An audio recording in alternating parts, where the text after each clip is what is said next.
Guys, welcome back to जिक्सा MGI YouTube channel. मैं हूं Vivek Singh, fire and safety trainer.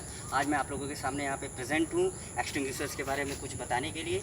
जो बेसिकली हमारे 4 एक्सटिंग्विशर्स होते हैं, 4 टाइप के जो एक्सटिंग्विशर्स होते हैं, उसके कहाँ पे यूज़ होते हैं और कैसे यूज़ होते हैं। लेकिन उससे पहले मैं आपको ये बताना चाहूँगा कि अगर अभी तक आप लोगों ने हमारे यूट्यूब चैनल को सब्सक्राइब नहीं किया है तो प्लीज़ उसे सब्सक्राइब करें, बेल आइकन प्रेस करें, जिससे कि आपको हमारे लेटेस्ट अपडेटेड वीडियोज़ आपको समय पर मिलते रहे और उसके बारे में सही से सही जानकारी आपको प्राप्त होती रहे। So guys, welcome.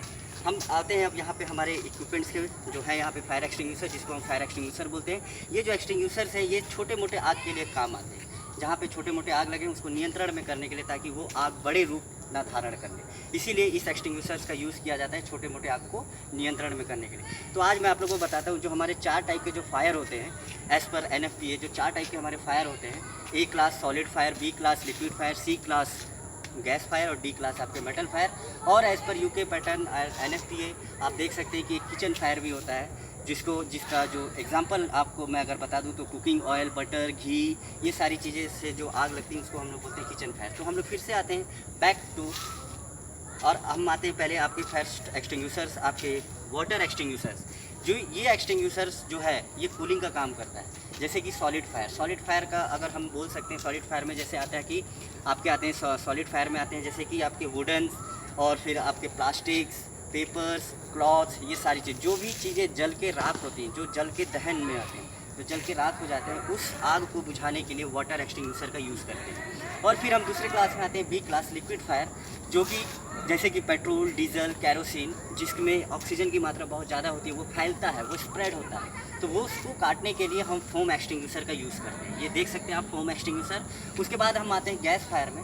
Gas type के फायर में जैसे कि LPG, मीथेन, ब्यूटेन, प्रोपेन, ये सारी चीज़ें से जो आग लगती है वो क्या होता है, ये हवा में फैलता है। तो उस हवा को रोकने के लिए, उस हवा में जो फैलाव को रोकने के लिए उसमें हम CO2 एक्सटिंग्विशर को यूज़ करते हैं। और लास्ट हमारा जो होता है मेटल फायर, जस्ट लाइक आपका, अगर आप हम उसको बोल सकते हैं, उसका अगर एग्जांपल हम आपको दें तो वो होता है ट्रांसफार्मर या फिर पोटेशियम, मैग्नीशियम, ये सारी चीज़ें जो होती है ये सब मेटल फायर में आते हैं। Because metal is not a part of solid, liquid और गैस।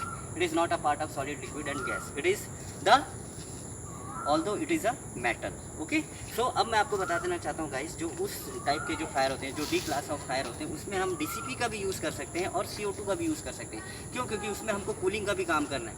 लेकिन जब भी इस टाइप के फायर होते हैं, अगर सपोज दैट ट्रांसफार्मर या इलेक्ट्रिसिटी में आग लगता है, इलेक्ट्रिसिटी के कारण से आग लगता है, शॉर्ट सर्किट के कारण से अगर आग लगता है, तो आप उसमें सबसे पहले आपका जो वर्क होगा, उसमें जो सबसे पहले आपका वर्क प्रोसेस होगा वो होगा कि आप मेन MCB को आप क्या करेंगे, प्लग को आउट करेंगे, जिससे कि क्या होता है, जो करंट फ्लो होने का जो चांसेस रहता है वो बंद हो जाए। तो आप आसानी से फिर वहाँ पे CO2 एक्सटिंग्विशर का भी यूज़ कर सकते हैं। और उसके बाद अगर लगे तो आप DCP का भी यूज़ कर सकते हैं। सो DCP और एक DCP एक ऐसा एक्सटिंग्विशर है कि आप ये चारों क्लास ऑफ फायर में इसका यूज़ कर सकते हैं। ये क्या करता है, कंट्रोल करता है फायर को। क्या करता है, ये कंट्रोल करता है, पूरी तरीके से बुझाने की भी कोशिश करता है, लेकिन ये क्या ज़्यादातर ये फायर को कंट्रोल करता है, ये फायर को फैलने नहीं देता है। सो गाइस, मैं फिर से आपको एक बार बताना चाहूँगा कि जो भी हमारे जो 4 क्लास ऑफ फायर होते हैं A, B, C, D, उसमें चारों टाइप के ये एक्सटिंग्विशर्स यूज़ होते हैं। वाटर आप देख सकते हैं, ये वाटर एक्सटिंग्विशर्स हैं जिसका कलर कोडिंग होता है रेड। आप देख सकते हैं ये फोम जिसकी कलर कोडिंग होती है पेल येलो। उसके बाद आप देख सकते हैं ये DCP जिसकी कलर कोडिंग होती है नेवी ब्लू। उसके बाद जो एक्सटिंग्विशर CO2 एक्सटिंग्विशर से आप देख सकते हैं इसकी कलर कोडिंग होती है ब्लैक। आप कलर कोडिंग से भी पहचान सकते हैं एक्सटिंग्विशर्स की वो कौन से एक्सटिंग्विशर्स है।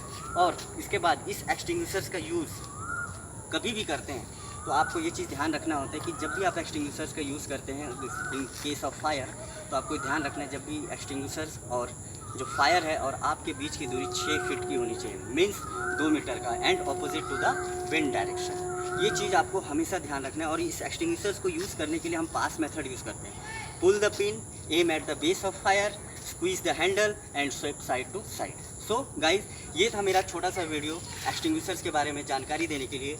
होप करता हूँ कि आपको इस वीडियो से बहुत कुछ समझ में आएगा, और मैं इसके नेक्स्ट वीडियो में आपको इसका तरीका बताऊँगा, पास मेथड बताऊँगा कि इस एक्सटिंग्विशर को यूज़ कैसे किया जाता है। Thank you.